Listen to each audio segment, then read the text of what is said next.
Real love doesn't hit you like a lightning bolt. It flows in like a soft breeze, calm and constant. It doesn't knock you off your feet or send your heart into overdrive every time they walk in the room. Instead, it makes you feel safe, seen, and understood.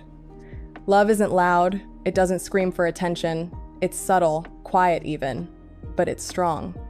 Real love feels like peace, not chaos. So many people confuse intensity with love, the racing heart, the rush, the emotional highs and lows. They think that's passion, that it must be love because it feels so consuming. But the truth is, that kind of intensity often comes from uncertainty. It's not knowing where you stand, wondering if they feel the same, craving their attention one minute and questioning everything the next. That's not love, it's anxiety wrapped up in attraction. It keeps you on edge, not grounded.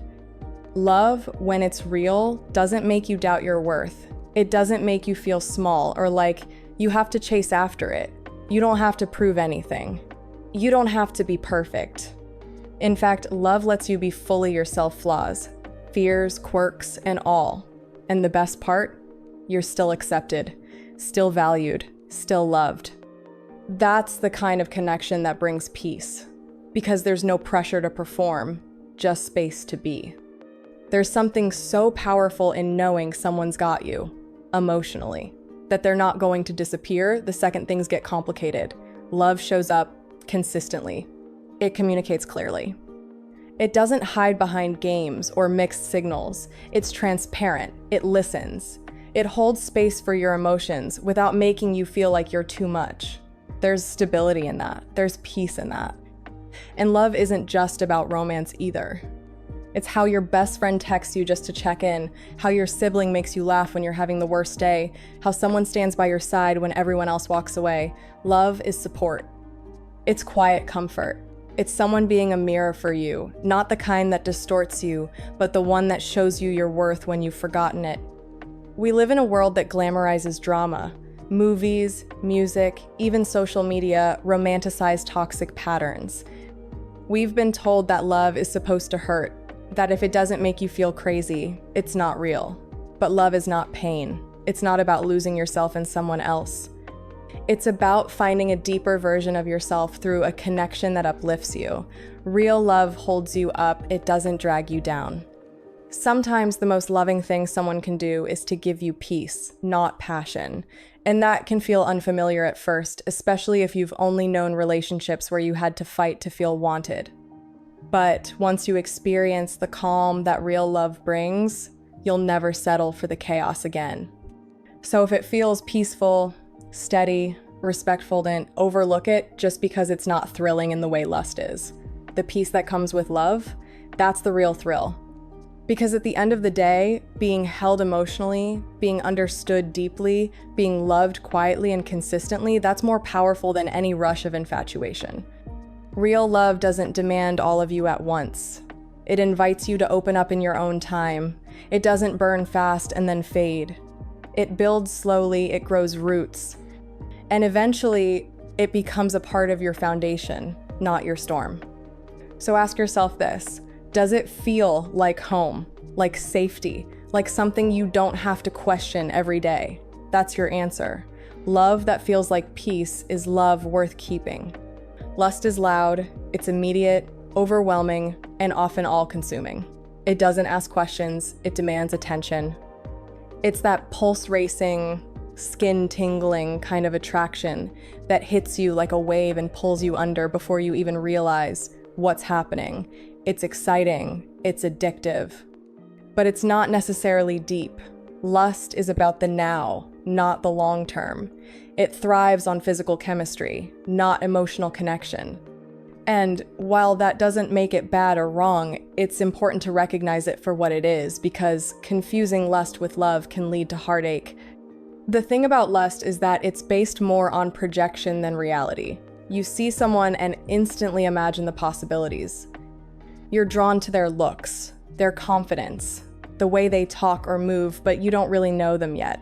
Your mind fills in the blanks with fantasies and idealized versions of who they are. And in those early moments, it feels so real, so intense, that it's easy to believe it's love. But love takes time. Lust doesn't wait. Lust is impatient. It doesn't want to go slow or build something over weeks or months. It's hungry. It wants more of that person immediately, their time, their attention, their body. It's like a spark that lights a fire so fast, you don't even stop to check what's fueling it. But if the only fuel is physical attraction, it's gonna burn out quickly. Because the moment the high fetosaur life gets real, you realize there wasn't much holding it together in the first place. That's the thing. Lust doesn't care about your soul. It doesn't care if you had a hard day or if your dreams are falling apart. It doesn't ask about your past or want to help you heal. Lust is surface level. It's about the outer you, the image, the idea. It's magnetic and intoxicating, but it's not built to last. And if you build something serious on lust alone, you'll eventually feel that emptiness. That something is missing feeling. Because you can only stay high for so long before you crave something more grounding.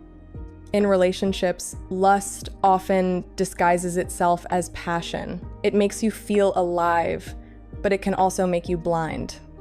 You might ignore red flags, overlook bad behavior, or convince yourself that things are more meaningful than they really are just because the chemistry is undeniable. But chemistry alone isn't connection. It's a piece of the puzzle, not the whole picture. A lot of people chase that initial spark, the butterflies, the adrenaline, the obsession, and when it fades, they think something's wrong. But what's really happening is that the haze of lust is clearing, and reality is setting in. That's when the real test begins. Can you still connect with this person when the excitement fades? When it's just you two, raw and real, with no thrill to distract you? If the answer is no, then it probably wasn't love, it was lust in disguise. That doesn't mean lust is bad. It's a natural part of human connection. It's powerful. It can be fun, electric, and thrilling, but it's also temporary. And if you want something lasting, something that holds you when things get hard, you need more than just lust. You need understanding, shared values, communication, trust. Lust might open the door, but love is what keeps you inside. It's also worth saying that lust isn't just physical. Sometimes we're drawn to someone's energy, their confidence, or the way they make us feel seen, even if we don't truly know them. It's still a surface connection. And when we're not grounded in ourselves, lust can feel like validation, like proof that we're desirable or wanted. But that's dangerous, because when that attention fades, it can leave us feeling empty again. The real power comes in recognizing the difference, knowing when it's just lust, and not trying to turn it into something it's not. That takes self-awareness and honesty. It takes slowing down and asking yourself, what am I really feeling? What do I really want? Is this about more about how they make me feel about me? When we understand lust for what it is, a spark, a physical pull, a chemical reaction, we can enjoy it without letting it lead us off course. And when we stop mistaking it for love, we save ourselves the confusion, the disappointment, and the crash that often follows. Lust can be part of the journey, but it's not the destination. It's the fire that starts something, but it's not what keeps it burning. That's where love, connection, and emotional intimacy come in. So honor the spark, feel the thrill, but don't lose yourself in the illusion. Hormones, those tiny chemical messengers inside your body, play a much bigger role in your emotions, desires, and decisions than you might think. Especially during your teenage years and early adulthood, your hormones can feel like they're driving everything. Your mood, your energy, your attraction to people, even how confident or confused you feel in certain situations. And when you're feeling all those intense emotions, it's easy to think you're in love or deeply connected to someone when really it could just be your hormones turning up the volume on everything. Let's be real, puberty and early adulthood are wild rides. Your body is changing, your brain is developing, and your hormones are working overtime. Estrogen, testosterone, dopamine, oxytocin, they all start flooding your system in new ways, and suddenly you feel things more deeply, more intensely, more urgently than ever before. You see someone and your heart races, your palms sweat, your mind runs wild, That's not necessarily love, it could just be biology doing its thing. There's this chemical cocktail your brain mixes when you're attracted to someone. Dopamine gives you that euphoric high, like a reward system going off just from their smile or the way they look at you.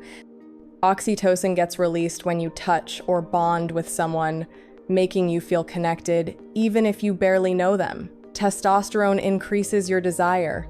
All of that combined can feel like love. But it's important to pause and ask, is it real connection or just a surge of chemistry? This is where things get tricky. Hormones don't care about logic. They don't care if this person is good for you, if they share your values, or if they treat you with kindness and respect. They just push you to feel, to crave, to want.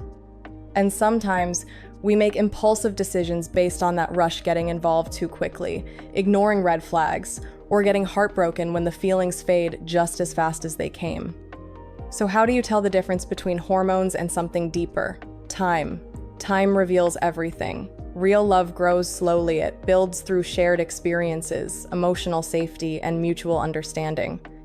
Hormones are fast and intense. They create urgency, but love creates peace.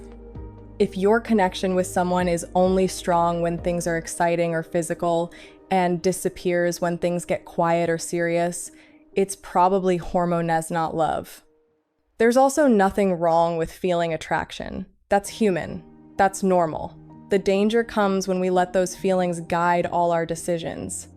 It's important to ground yourself, to reflect, to check in with your values. Ask yourself, do I feel seen and heard by this person?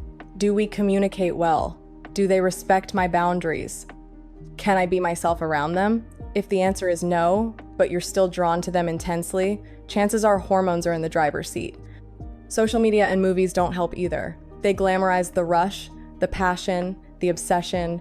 They rarely show the calm, steady, slow-building love that's actually sustainable in real life. So when you're in a situation where your feelings feel like fireworks, take a breath. Fireworks are beautiful, but they don't last. Real connection is like a candle, it glows, it warms, and it keeps going. Understanding your hormones isn't about dismissing your feelings, it's about being aware of what's influencing them. Because when you can step back and recognize, okay, this might just be my body reacting, you give yourself power. You stop rushing into things. You protect your heart. And you make choices from a place of clarity, not just chemistry. You deserve love that lasts beyond the hormonal high. You deserve a connection that holds steady when the feelings fade for a moment or when life gets hard. And that starts by not letting hormones trick you into thinking every crush is the one or every moment of passion means forever.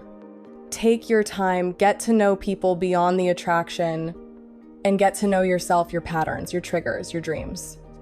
Because the more you understand your own emotions, the better you'll be at recognizing when it's just hormones and when it's something real. So the next time your heart skips a beat or your stomach does a flip, enjoy the feeling, but don't let it take over. Let your mind and heart work together. Let your standards stay strong. Because love isn't just about feeling, it's about choosing. And when your hormones calm down and the rush fades, you'll want to be left with something real, not just a memory of a chemical storm. Emotional maturity is something that doesn't just come with age, it comes with experience, reflection, and a deep understanding of yourself and others. When we talk about love, lust, or even hormonal desire, it's emotional maturity that helps you recognize the difference. Without it, you might find yourself constantly chasing temporary highs, confusing chemistry with compatibility, or staying in relationships that don't actually fulfill you, just because the feelings are intense. A big part of emotional maturity is learning how to sit with your feelings and not act on every impulse. That takes strength. It means when you're feeling incredibly drawn to someone, instead of jumping in head first, you pause. You ask yourself important questions.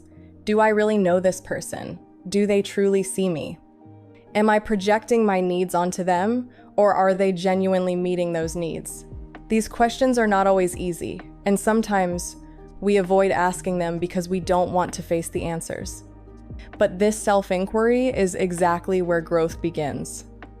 Another key part of emotional maturity is being honest with yourself and with others. If you're feeling lust but not love, say it. If you know you're not ready for something serious, don't pretend you are just because the moment feels good. Immaturity hides behind feelings to justify actions. Maturity takes responsibility and makes conscious choices. It says, I feel this, but I know what's best for me. That level of self-awareness is what separates people who build healthy relationships from those who find themselves in constant emotional chaos. Emotional maturity also means being okay with discomfort. Sometimes your heart wants something your head knows isn't good for you. Maybe there's attraction, chemistry, even a connection, but deep down, this person isn't aligned with your values. Choosing to walk away from that isn't weakness, it's strength. It shows you're not controlled by urges or fleeting emotions. It shows you're grounded in your self-worth, and that makes all the difference. We often grow up with stories that tell us love is supposed to be dramatic, overwhelming, even painful. But real mature love is not built on chaos. It's built on consistency, communication, and care. When you're emotionally mature, you're not just looking for someone who makes your heart race. You're looking for someone who makes you feel safe, understood, and supported, even when life isn't picture perfect. Boundaries are another sign of emotional maturity. You know how to set them and respect them. You're not afraid to say no, even when it's hard. You understand that saying no doesn't mean you don't curate, it means you care enough about yourself to protect your peace. And when someone else sets a boundary, you don't take it personally. You understand it's about their needs, not a rejection of you. When hormones are raging and emotions are high, emotional maturity becomes your anchor. It keeps you steady. It reminds you that not every intense feeling needs a reaction. It teaches you that true love isn't about constant butterflies, it's about showing up, even on the days when there are no fireworks. It's about growing together, healing together, and creating a space where both people can thrive. Emotional maturity also changes how you view lust. Lust isn't wrong, it's natural. But when you're mature, you don't let lust lead you into situations that leave you feeling empty or confused. You recognize it for what it is, a physical response, a momentary spark. And unless it's paired with respect, communication, and mutual understanding, it's not something to build your life around. Relationships rooted in emotional maturity are slower, but deeper. There's less drama, but more meaning. And that can feel unfamiliar at first, especially if you're used to the highs and lows of emotionally charged connections. But once you experience it, you realize that real love doesn't need to be loud to be powerful. It just needs to be real. Being emotionally mature doesn't mean you have all the answers. It means you're willing to ask the right questions. It means you're open to growth even when it's uncomfortable. It means you can feel deeply without losing yourself. And it means you're strong enough to choose what's right over what feels good in the moment. So when you find yourself caught between love, lust, or just your hormones pulling you in every direction, take a breath, ground yourself. Trust that with emotional maturity, you don't have to fear your feelings, you just have to learn how to manage them with wisdom and care. That's how you build something real, something lasting, something that honors not just your heart, but your whole self. Sexual health and well-being are often talked about in clinical or overly simplified ways, but in reality, they are deeply personal and multifaceted parts of who we are. It's not just about protection or biology, it's about how we feel, how we think, and how we connect with ourselves and others. When we strip away the taboos, the shame, and the noise from the outside world, we start to see that taking care of our sexual health is actually an act of self-respect and empowerment. Understanding your body, your desires, and your boundaries is part of owning your story, and that's not something anyone else can define for you. What feels right, what feels safe, and what feels fulfilling is different for everyone, and being in touch with that truth is powerful. It means you get to decide what intimacy looks like for you, without guilt or pressure. It means recognizing that it's okay to not have all the answers, and that learning about yourself is a lifelong journey, not something to be rushed or judged. A big part of sexual well-being is being able to communicate, not just with a partner, but with yourself. Asking, what do I want? What do I need? What am I not ready for yet? Those are questions that require honesty and courage. And when you're in a relationship, being able to say, this is what I'm comfortable with, or this doesn't feel right, is not only brave, it's necessary. Silence doesn't protect you. Clear communication does. And the more confident you become in expressing your needs, the more your relationships become grounded in respect. There's also a massive emotional side to sexual health that often gets overlooked. People sometimes chase physical connection to fill emotional gaps, but that never truly works.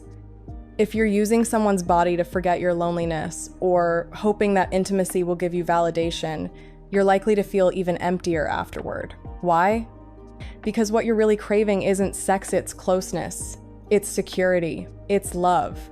And no physical act can replace that if it's not coming from a place of real connection. Taking care of your sexual health also means taking control of your decisions. Whether it's choosing to wait, exploring your desires, using protection, or seeking out medical advice, these are all ways of saying, I matter, my body matters. My future matters. There is no shame in being informed. There's no weakness in asking questions. In fact, that curiosity is a sign of maturity. It means you care enough about yourself to make decisions that align with your values, not just your feelings in the moment. Consent is another non-negotiable part of sexual health and well-being. It's not a checkbox, it's a constant, respectful conversation. It should be enthusiastic, ongoing, and mutual. Anything less isn't love or passion, it's pressure. And no one, no matter how close they are to you, has the right to your body without your full and free yes. Learning to say no and honoring others' no is one of the clearest signs of emotional and sexual maturity. It creates trust, safety, and a deeper connection that isn't just physical, it's emotional and spiritual, too. Then there's the societal pressure, the media, the influencers, the expectations we're surrounded by. So many people feel like they're behind, or doing it wrong, or missing out because of what they see online. But here's the truth. There's no one-size-fits-all timeline. Your journey is yours. Don't compare your choices or your pace to anyone else's blanks. What matters is that it feels right to you, that it aligns with your truth, and that it's not rooted in fear, shame, or the need to impress anyone. Sometimes part of being sexually healthy is recognizing when something's not right. Whether it's an imbalance in a relationship, emotional stress, or even trauma from past experiences, getting help isn't a weakness, it's a strength. Whether that means talking to a therapist, a doctor, or someone you trust, seeking support is a form of healing. You deserve to feel whole, respected, and safe in every aspect of your life, especially the most intimate ones. Sexual well-being also involves giving yourself grace. There's no such thing as perfection here. We all make mistakes, feel unsure, or struggle with emotions we don't fully understand. What matters is how you move forward, how you learn, grow, and treat yourself with kindness through it all. It's not about avoiding all pain, but about building the tools to navigate it with strength and self-respect. So whether you're still figuring things out, learning to express your needs, or just starting to ask deeper questions about what you really want, know this: your body is yours, your choices are yours. And your well-being, physically, emotionally, and mentally, is something worth protecting, exploring, and celebrating every step of the way. And at the heart of all of this, your sexual well-being is something so much deeper than just the physical. It's emotional clarity, it's personal power, and it's about creating a space where you can fully be yourself, without shame, without pressure, without fear. Real intimacy starts with the relationship you have with yourself. The more you listen to your needs, set healthy boundaries, and choose connection over confusion, the more your life begins to align with your values. That's when you start feeling truly free. So, Let's make this conversation normal. Let's take away the stigma and start talking about sexual well-being like we talk about mental health or physical health, because it matters just as much. You deserve to feel safe, respected, and confident in your body, your choices, and your relationships. Now, I want to hear from you. What does sexual well-being mean to you? Drop your thoughts in the comments. Your voice could help someone feel seen, understood, or a little less alone. Let's talk.